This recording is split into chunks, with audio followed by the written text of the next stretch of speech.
অহংকার কেন করো?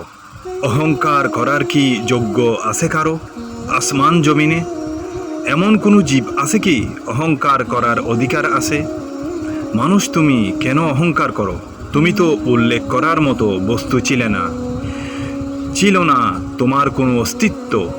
এমন একটা সময় ছিল, সেই সময়টিতে তোমার কোনো নাম নেওয়ার মতো তোমার কোনো অস্তিত্বই ছিল না। কিসের এত অহংকার করো?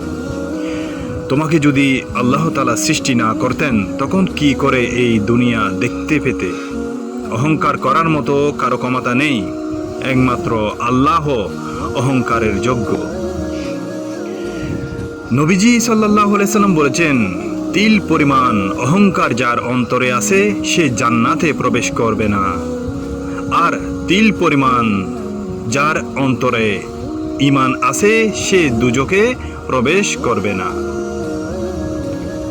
অহংকারী ব্যক্তিরা শুধু আল্লাহকে অস্বীকার করে। মহান আল্লাহ তাআলা বলেন, তোমাদের মাবুদ এক মাবুদ। সুতরাং যারা আখিরাতে ঈমান রাখে না, তাদের অন্তরে অবিশ্বাসে বদ্ধমূল হয়ে গেছে এবং তারা অহংকারে লিপ্ত। স্পষ্ট কথা, যারা গোপনে করে আল্লাহ তাআলা জানেন, এবং যা প্রকাশ্য করে তাও। নিশ্চয় তিনি অহংকারীকে পছন্দ করেন না।